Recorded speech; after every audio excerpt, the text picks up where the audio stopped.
to the Chirp YouTube channel.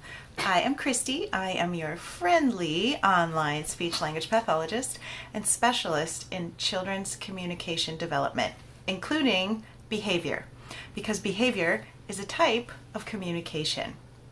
Today we are talking again about how to prevent challenging behavior in our series on the pyramid model. In this little section of the series, we are talking about nurturing and responsive relationships.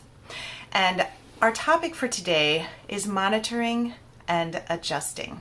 The reason we need to talk about this is because our kids so likely are under or overstimulated that we need to be very aware of constantly monitoring and adjusting the child's level of stimulation or arousal, as we stay in my field. Can sound a little odd, but just go with me here. Let's be professionals about this topic, even though I have to use the word arousal. Can we do it? Yes, we can. So, when a child is understimulated, under-aroused, we call it hypo-aroused. The child is droopy. The child is not very responsive, not very interested in what other people have to offer in the form of relationships. The child is usually not interested in much of anything and is very hard to engage. On the other hand, if a child is overstimulated, hyper-aroused, that child is very easily startled, everything's too loud or too close or too much. And there's a happy medium right in the middle of those two. And you can picture this for yourself. You've been in both of these situations before. And this is the same for our kids. They can be in either of these two places, whereas in order to relate well and learn and interact and engage with another human being, they need to be in this happy zone, which we call the zone of proximal development. This is the Goldilocks zone, where the child's going to be able to function well, to be calm, to be regulated, and to be able to interact and actually benefit from the relationship that we are offering. How can we monitor? Well, as I mentioned, if the child is understimulated, hypostimulated, she's likely to be very droopy. She's likely to not really pick up on any cues you might be giving that you would like some kind of interaction. She's probably not very interested in anything. She's probably not very purposeful in her behaviors or in her requesting or communicating. She probably doesn't initiate very much. And on the other hand, if our child is hyper-stimulated, hyper-aroused, then the child's likely to be loud, kind of forceful with movement. So maybe moving quickly or moving with vigor. The child is likely to be easily thrown into a tantrum. The child is likely to be very sensitive to noises, or the child is likely to seem slightly manic from our perspective. Obviously not calm, maybe kind of bouncing off the walls, that kind of thing. In both of these situations, the hypo-arousal and the hyper-arousal, we need to make sure that we're addressing the child's sensory needs. And I have a nice brand new series right up there for you if you haven't already watched that. Hopefully that will be helpful to you as you're assessing and adjusting your interactions with the child. If we are meeting the child's sensory needs appropriately, then we need to monitor and adjust our own behavior and our own approach to the child. We need to think about how our kids' system is wired, because we need to approach different children in different ways.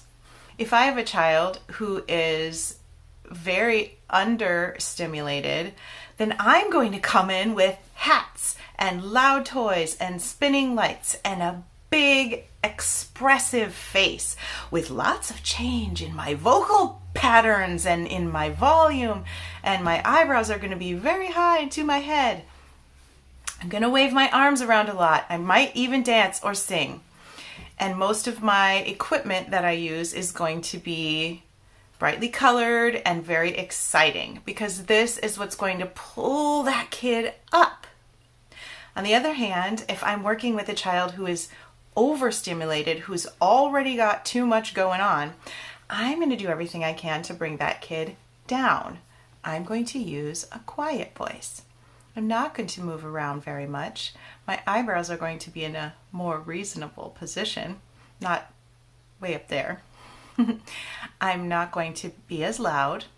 The toys that I bring are going to be soothing toys, soothing for the ears and the eyes and the sensory system. I'm probably not going to move my body around very much. I'm probably not going to change my tone of voice very much. I am trying to soothe the child. There's a difference. Am I trying to energize the child, or am I trying to soothe the child? We pretty much want them to both end up in the zone of proximal development, but we have to get them there in different ways.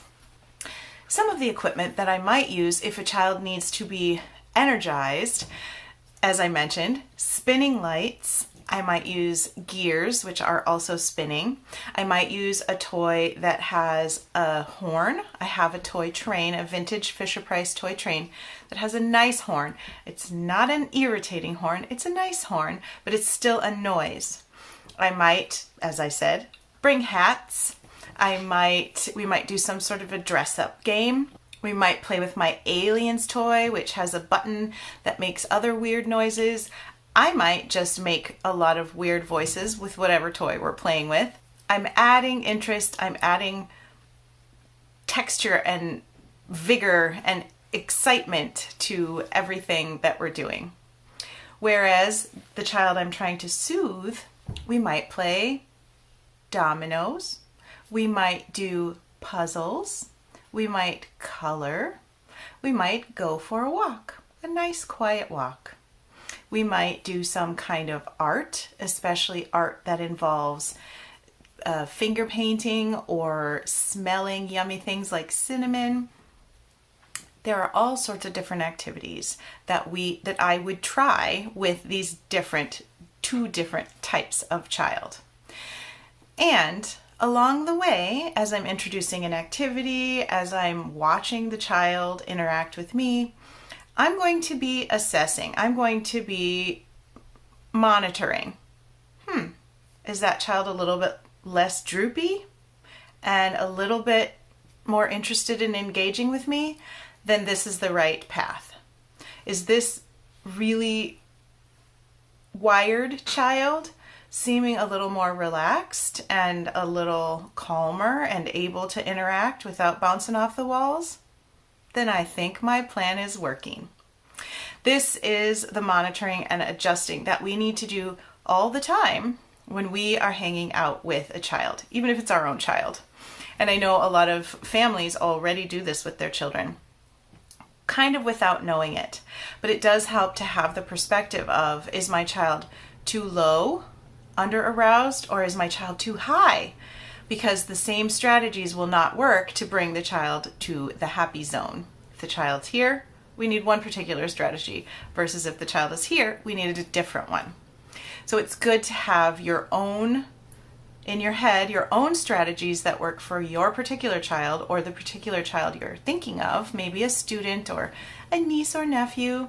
It's good to think about, okay, I know that when Tristan gets up and starts crashing into the couch and crashing into me, he's hyper aroused.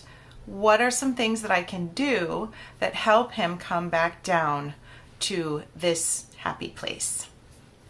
Make a list.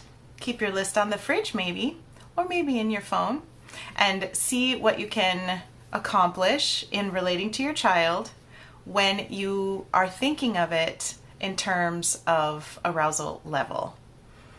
So go forth, monitor, and adjust. and I will see you in my next video. Thanks for being here. Bye.